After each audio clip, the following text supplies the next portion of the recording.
De retour dans Grand Angle, nous évoquons depuis le début de cette émission le métier de gendarme. Ils sont de plus en plus nombreux à passer les tests chaque année pour espérer rentrer dans les écoles de gendarmerie. Et on va essayer justement de comprendre pourquoi ces jeunes qui sont juste à côté de nous ont envie de faire ce métier. Ils ont passé des tests ce matin, ils viennent de terminer. On va leur demander ce qu'ils en pensent et pourquoi ils ont choisi de faire ce métier.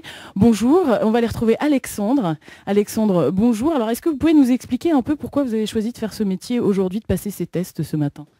Donc j'ai choisi de faire ce métier pour servir mon pays, faire un métier utile à la société qui implique des devoirs, des responsabilités et en même temps, je pense que c'est quelque chose que je fais pour la communauté et pas pour moi-même. C'est quelque chose qui vous tient à cœur depuis longtemps?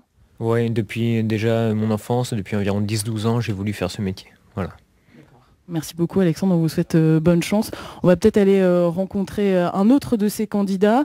Monsieur, bonjour, quel est votre prénom? David. Alors David, expliquez-nous, vous avez déjà la tenue, expliquez-nous un peu pourquoi vous avez essayé de passer ces tests ce matin. En fait, le test de gendarme en sous-officier me donnera l'occasion de passer et de faire une carrière dans la gendarmerie. Étant déjà quelqu'un qui a fait un parcours dans la gendarmerie, j'ai déjà une connaissance de ce métier.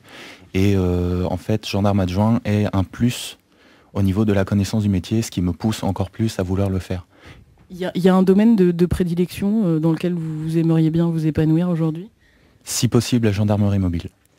Merci beaucoup David, et on va partir justement retrouver le colonel Poirier-Coutançais qui est avec nous depuis le début de cette émission.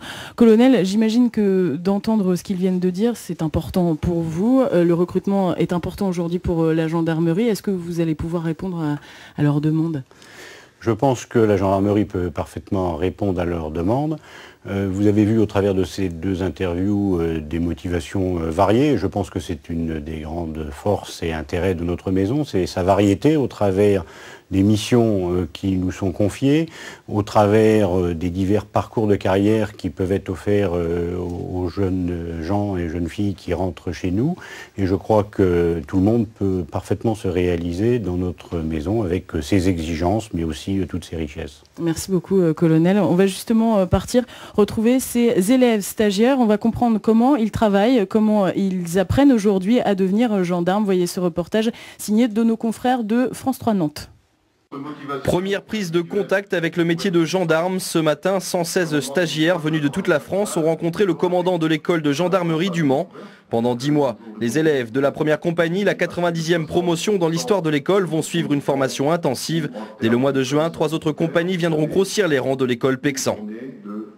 Ce sera des stages en unité, des camps et également une formation au maintien de l'ordre à Saint-Astier. Donc il y aura 3 volets, un volet de formation militaire, un volet de formation générale et de formation spécifique à la gendarmerie. À partir des 10 mois, en fonction de leur classement, donc il y a un choix d'affectation qui est fait, et donc le gendarme, puisque en sortant d'école, l'élève gendarme prêtera serment devant le tribunal donc de grande instance du Mans. Et à partir de ce moment-là, il rejoindra son unité en fonction du choix qu'il aura fait, soit donc la départementale, la mobile ou la garde républicaine. L'école du Mans, comme les 5 autres établissements en France, ont été confirmés dans leurs fonctions. Après quelques inquiétudes, la formation des gendarmes au Mans a été pérennisée. L'école devrait ainsi accueillir chaque année plus de 750 aspirants gendarmes. Et pour bien comprendre comment sont recrutés les gendarmes en France aujourd'hui, je retrouve le capitaine Jean-Paul Huette. Bonjour. Bonjour. Alors, on va faire un point sur le recrutement spécialement dans notre région. Comment ça se passe aujourd'hui si on a envie de devenir gendarme? On a vu tout à l'heure des jeunes qui passaient les tests. Tout à fait. Donc, si un garçon ou une fille veut faire gendarme, il se présente dans son unité de la brigade de son lieu de domicile ou dans un centre d'information de recrutement qui est situé à Rouen pour la région Haute-Normandie. Et il dépose son dossier de candidature. Alors qu'est-ce qu'il faut pour constituer ce dossier de candidature? Il faut un curriculum vitae et il lui sera remis un dossier qu'il remplira sur sa vie, ses conditions de famille, sa scolarité. Et le dossier remontera au centre de sélection de Rouen où il passera des tests. Alors il y a un niveau requis particulier ou pas? Actuellement, aucune condition de diplôme n'est exigée. D'accord, mais ça pourrait évoluer dans le temps ? Tout à fait. Dans les années à venir, même peut-être dès l'année prochaine, le bac sera obligatoire pour la candidature sous-officier. D'accord. Et non pas gendarme adjoint volontaire où le bac ne sera pas exigé. Qu'est-ce qu'il faut comme qualité pour être un bon gendarme aujourd'hui ? Lorsque je reçois des candidats, je suis très attaché à la relation humaine, qualité que je considère essentielle pour notre métier. Et si le contact humain, à mon avis, est primordial pour pouvoir aborder ce métier avec sérénité.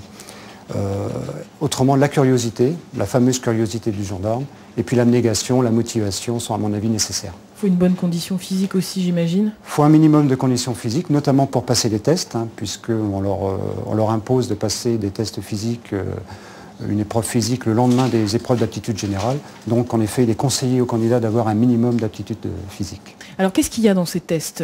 On teste quoi plus particulièrement chez ces jeunes candidats ? Alors le premier jour, on évalue leur capacité intellectuelle, on évalue également leur capacité technique, professionnelle et également physique. Et le lendemain, pour ceux simplement qui ont réussi les épreuves, bien sûr, d'aptitude générale, on leur fait passer des tests physiques.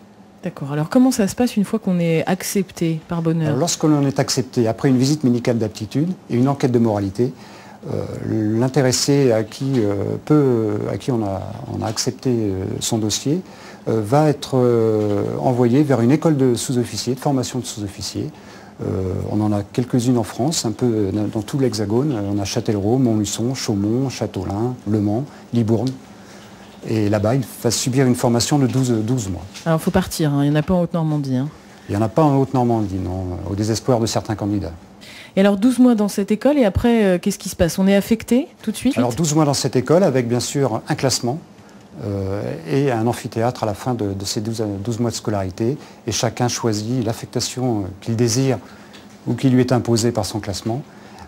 Il choisit soit la gendarmerie mobile, soit la gendarmerie départementale ou soit la garde républicaine qui, ne l'oublions pas, fait partie totale de la gendarmerie.